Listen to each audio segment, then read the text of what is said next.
Hi എല്ലാവർക്കും നമസ്കാരം. അപ്പോൾ ഇന്നത്തെ നമ്മുടെ റെസിപ്പി ഒരു നാടൻ റെസിപ്പിയാണ്, പാവയ്ക്കാത്തീയൽ. നല്ല നാടൻ പാവയ്ക്കാത്തീയലിൻ്റെ റെസിപ്പിയാണ്. അപ്പോൾ പാവയ്ക്ക ഇഷ്ടമായിട്ടുള്ള എല്ലാവരും ഈ റെസിപ്പി ഒന്ന് ട്രൈ ചെയ്ത് നോക്കുക. എല്ലാവർക്കും ഇഷ്ടമാകും. തനി നാടൻ രീതിയിലുണ്ടാക്കിയ നല്ലൊരു പാവയ്ക്കാത്തീയലാണ്. അപ്പോൾ നമുക്ക് നമ്മുടെ പാവയ്ക്കാത്തീയൽ എങ്ങനെ ഉണ്ടാക്കുന്നതെന്ന് നോക്കിയാലോ. അപ്പോൾ അത് നമുക്ക് നമ്മുടെ പാവയ്ക്കാത്തീയൽ ഉണ്ടാക്കാൻ തുടങ്ങാം. അതിന് വേണ്ടിയിട്ട് ഞാനിവിടെ എടുത്തേക്കുന്നത് ഒരു പാവയ്ക്കാണ്. ഒരു 1/4 കിലോയോളം ഉണ്ടാകും. ആദ്യം നമുക്ക് ഇങ്ങനെ റൗണ്ടായിട്ട് കട്ട് ചെയ്യാം. ഇപ്പൊ ഇതാ നമ്മുടെ പാവയ്ക്ക എല്ലാം റൗണ്ടായിട്ട് കട്ട് ചെയ്തു. ഇനി ഇത് നടുവിലൂടെ ഒന്ന് കട്ട് ചെയ്യാം. എന്നിട്ട് ഇതിൻ്റെ അകത്തുള്ള വിത്തൊക്കെ എടുത്ത് മാറ്റാം.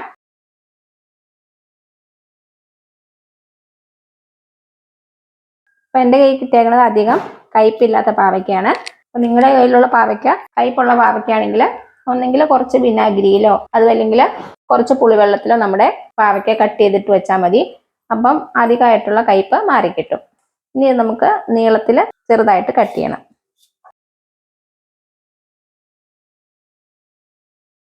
ഇതാ ഇതേപോലെ കനം കുറച്ച് അരിഞ്ഞെടുക്കുക.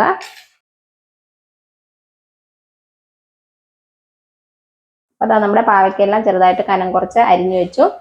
ഇനി നമുക്ക് നന്നായിട്ടൊന്ന് വഴച്ചെടുക്കണം. അതിന് വേണ്ടിയിട്ട് ഒരു പാത്രം ചൂടാക്കാൻ വേണ്ടി വെക്കാം.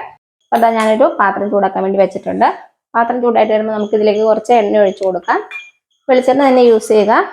ഒരു നാടൻ റെസിപ്പിയാണല്ലോ. ഒരു 2 ടേബിൾ സ്പൂണോളം എണ്ണ ഒഴിച്ചു കൊടുക്കാം. നമ്മുടെ എണ്ണ ഒന്ന് ചൂടായിട്ട് വന്നോട്ടെ. അപ്പോൾ അതാ നമ്മുടെ എണ്ണ ചൂടായിട്ട് വന്നിട്ടുണ്ട്. ഇതിലേക്ക് 1 ടീസ്പൂൺ കടുക് ചേർത്ത് കൊടുക്കാം. കടുക് പൊട്ടി വന്നിട്ടുണ്ട്. ഇതിലേക്ക് കുറച്ച് കറിവേപ്പില ചേർത്ത് കൊടുക്കാം.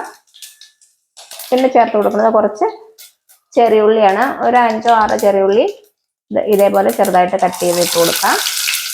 ഒരു പച്ചമുളകും ഒന്ന് കീറിയിട്ട് കൊടുക്കുന്നുണ്ട്.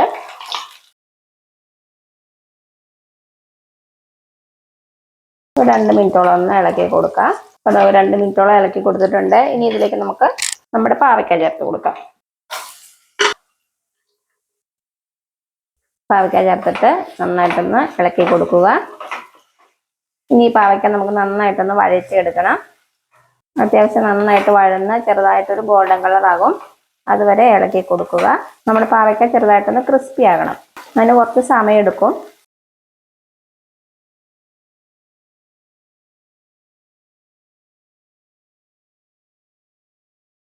ഈ ഒരു മീഡിയം ഫ്ലെയിമിൽ വെച്ച് ഇളക്കി കൊടുക്കുക. എപ്പോഴും ഇളക്കണമെന്നൊന്നുമില്ല, ഇടവിട്ട് ഇളക്കി കൊടുത്താൽ മതി. ഇനി നമുക്ക് ഈ പാവയ്ക്കയുടെ പാത്രം വേറെ അടുപ്പത്തേക്ക് മാറ്റാം.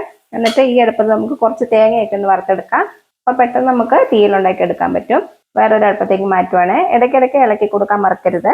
അപ്പം നമ്മുടെ പാവയ്ക്ക ഞാൻ വേറൊരു അടുപ്പത്തേക്ക് മാറ്റി. ഈ അടുപ്പത്ത് ഒരു ചീനച്ചട്ടി വെച്ചിട്ടുണ്ട്. ചട്ടി ചൂടാകുമ്പോൾ നമുക്ക് ഇതിലേക്ക് കുറച്ച് എണ്ണ ഒഴിച്ചു കൊടുക്കാം. തേങ്ങ വറക്കാൻ ആവശ്യമായിട്ടുള്ള എണ്ണ. ഇപ്പോഴത്തെ നമ്മുടെ എണ്ണ ചൂടായിട്ട് വന്നിട്ടുണ്ട്. ഇതിലേക്ക് നമുക്ക് തേങ്ങ ചെറുകി ചേർത്ത് കൊടുക്കാം. ഒരു 3/4 കപ്പോളം തേങ്ങ എടുത്തിട്ടുണ്ട്. ഈ തേങ്ങയുടെ കൂടത്തിൽ ഒരു 2 ചെറിയ ഉള്ളികൾ ചെറുതായിട്ട് അരിഞ്ഞിട്ട് കൊടുക്കാം.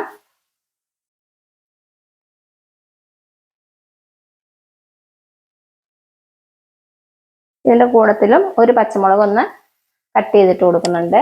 പിന്നെ കുറച്ച് കറിവേപ്പില എല്ലാം കൂടി ചേർത്തിട്ട് നമ്മുടെ തേങ്ങ നന്നായിട്ടൊന്ന് വറുത്തെടുക്കണം. നല്ലൊരു ഗോൾഡൻ ബ്രൗൺ കളർ ആകണം. ഇടയ്ക്ക് നമ്മുടെ പാവയ്ക്ക ഇളക്കി കൊടുക്കാൻ മറക്കരുത്. തേങ്ങ ചിരണ്ടി എടുക്കുമ്പോൾ ചെറുതായിട്ട് ചിരണ്ടി എടുക്കാൻ ശ്രദ്ധിക്കുക. അതല്ലെങ്കിൽ ഒരു കാര്യം ചെയ്താൽ മതി. നമ്മൾ തേങ്ങ ചിരണ്ടി എടുത്തിട്ട് മിക്സി ബൗളിലിട്ട് പൾസ് ബട്ടൺ യൂസ് ചെയ്ത് ഒന്ന് കറക്കി എടുക്കുക. അപ്പം നമ്മുടെ എല്ലാ തേങ്ങയും ഒരേ സൈസിലാകും. അപ്പം പിന്നെ വറുത്തെടുക്കാൻ ഈസി ആയിരിക്കും. ആദ്യമൊക്കെ ഹൈ ഫ്ലെയിമിൽ വെച്ച് തന്നെ വറുത്തെടുക്കാം. ചെറുതായിട്ട് ഒരു കളർ ചേഞ്ച് ആകുമ്പോൾ നമുക്ക് തീ കുറച്ച് വെച്ചാൽ മതി.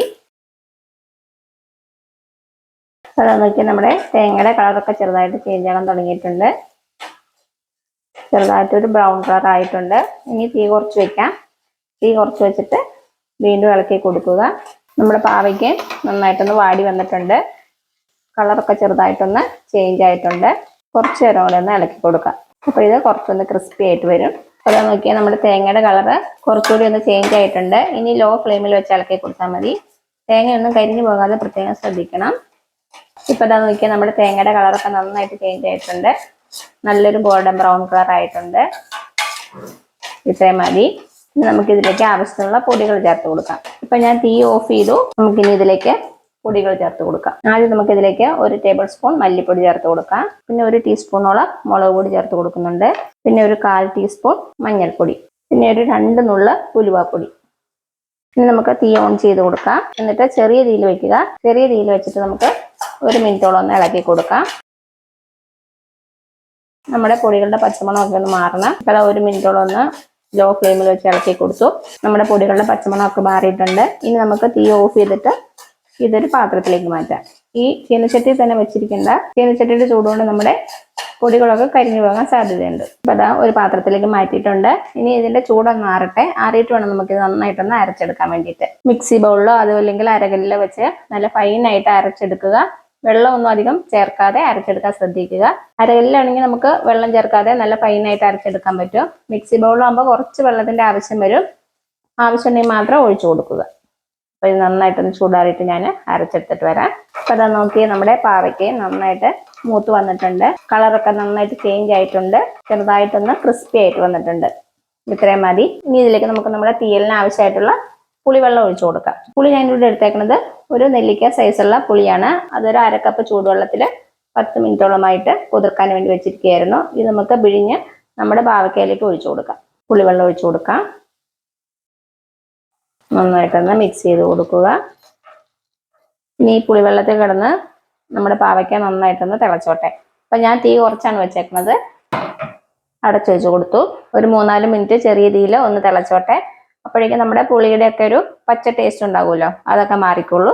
അപ്പോൾ അതുവരെ നമുക്കൊന്ന് വെയിറ്റ് ചെയ്യാം. ഇപ്പോൾ അതാ ഒരു 3-4 മിനിറ്റായി നമ്മുടെ പുളിവെള്ളം ഒഴിച്ചിട്ട് പാവയ്ക്ക തിളയ്ക്കാൻ തുടങ്ങിയിട്ട്. ഇനി ഇതിലേക്ക് നമുക്ക് നമ്മുടെ അരപ്പ് ചേർത്ത് കൊടുക്കാം. ഇതാ നമ്മുടെ അരപ്പ് ഇവിടെ ഞാൻ അരച്ചൊന്ന് വന്നിട്ടുണ്ട്. നല്ല ഫൈനായിട്ട് തന്നെ അരഞ്ഞ് കിട്ടിയിട്ടുണ്ട്. ഞാൻ കുറച്ച് വെള്ളം ഒഴിച്ചിട്ടാണ് അരച്ചെടുത്തത്. അരപ്പ് ചേർത്ത് കൊടുത്തു. ഇനി ഇതിലേക്ക് നമുക്ക് ആവശ്യത്തിന് വെള്ളം ഒഴിച്ചിട്ട് ലൂസാക്കി എടുക്കാം. ചൂടുവെള്ളം ഒഴിക്കുക, പച്ചവെള്ളം ഒഴിക്കണ്ട. മിക്സി ബൗളിലേക്ക് തന്നെ വെള്ളം ഒഴിക്കുക. അപ്പോൾ അതിലുള്ള അരപ്പങ്ങൾ നമുക്ക് വേസ്റ്റ് ആകാതെ കിട്ടും. നിങ്ങൾക്ക് എന്തോരം തിക്നെസ് വേണോ അതിനനുസരിച്ച് വെള്ളം ചേർത്ത് കൊടുക്കുക. ഇനി ഇതിലേക്ക് നമുക്ക് ആവശ്യത്തിനുള്ള ഉപ്പും കൂടെ ചേർത്ത് കൊടുക്കാം.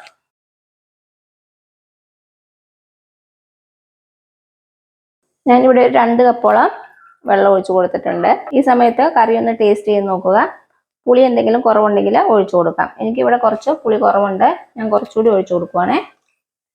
നിങ്ങൾ നോക്കിയിട്ട് വേണം ഒഴിച്ചു കൊടുക്കാൻ വേണ്ടിയിട്ട്. ഇനി നമ്മുടെ തീയൽ നന്നായിട്ടൊന്ന് തിളയ്ക്കണം. തിളച്ചിട്ട് ചെറുതായിട്ടൊന്ന് കുറുകി വരണം. അപ്പോഴാണ് നമ്മുടെ തീയലിന് നല്ലൊരു ടേസ്റ്റ് ഉണ്ടാകുന്നത്. നമുക്കൊന്ന് അടച്ചു വെച്ച് കൊടുക്കാം. നന്നായിട്ടൊന്ന് തിളച്ച് കുറച്ചൊന്ന് വറ്റിക്കോട്ടെ. ഇപ്പോൾ അതാ ഒരു 5 മിനിറ്റോളം നന്നായിട്ട് തിളച്ചിട്ടുണ്ട്. നമ്മുടെ തീയലൊക്കെ നന്നായിട്ടൊന്ന് തിക്കായിട്ട് വന്നിട്ടുണ്ട്. എണ്ണയൊക്കെ നന്നായിട്ട് തെളിഞ്ഞു വന്നിട്ടുണ്ട്. ഇനി ഇത് ചൂടാറുമ്പോൾ കുറച്ചുകൂടി ഒന്ന് തിക്കായിട്ട് വരും. എണ്ണയൊക്കെ നന്നായിട്ട് തെളിഞ്ഞു വന്നിട്ടുണ്ട്. ഇത്രയും മതി. ഇനി ഈ സമയത്ത് നമുക്കൊരു ചെറിയ കഷ്ണം ശർക്കര ഇതിലേക്ക് ഇട്ട് കൊടുക്കാം. ഇത് ഓപ്ഷനിലാണ്. നിങ്ങൾക്ക് ഇഷ്ടമുണ്ടെങ്കിൽ മാത്രം ചേർത്ത് കൊടുത്താൽ മതി. ടേസ്റ്റ് എല്ലാം കൂടി ഒന്ന് ബാലൻസ് ചെയ്യാൻ വേണ്ടിയിട്ടാണ്. ഇടണമെന്ന് നിർബന്ധമൊന്നുമില്ല. എന്നിട്ട് നന്നായിട്ടൊന്ന് മിക്സ് ചെയ്ത് കൊടുക്കുക. അവസാനമായിട്ട് നമുക്കിതിലേക്ക് 1 നുള്ള് കായപ്പൊടി ചേർത്ത് കൊടുക്കാം. പിന്നെ കുറച്ച് കറിവേപ്പില കൂടെ ചേർത്ത് കൊടുക്കാം. എന്നിട്ട് നന്നായിട്ടൊന്ന് മിക്സ് ചെയ്യുക. എന്നിട്ട് നമുക്ക് തീ ഓഫ് ചെയ്യാം. അപ്പോൾ അതാ ഇത്രയേ ഉള്ളൂ നമ്മുടെ ടേസ്റ്റി ആയിട്ടുള്ള നാടൻ പാവയ്ക്ക തീയൽ. ചോറിന് നല്ലൊരു കോമ്പിനേഷനാണ്. എല്ലാവരും ട്രൈ ചെയ്ത് നോക്കുക. പാവയ്ക്ക ഇഷ്ടമുള്ള എല്ലാവർക്കും ഇഷ്ടമാകും. അപ്പോൾ ഉണ്ടാക്കി നോക്കിയിട്ട് അഭിപ്രായങ്ങളൊന്നും അറിയിക്കാൻ മറക്കരുത്. അപ്പോൾ ഈ വീഡിയോ ഇഷ്ടമായാൽ ലൈക്ക് ചെയ്യാൻ മറക്കരുത്. അതേപോലെ തന്നെ സബ്സ്ക്രൈബ് ചെയ്യാനും നിങ്ങളുടെ ഫ്രണ്ട്സിനും റിലേറ്റീവ്സിനും ഒന്ന് ഷെയർ ചെയ്ത് കൊടുക്കാനും മറക്കരുത്. ഇനി പുതിയ റെസിപ്പി ആയിട്ട് വരുന്നവരേക്കും thank you so much. By.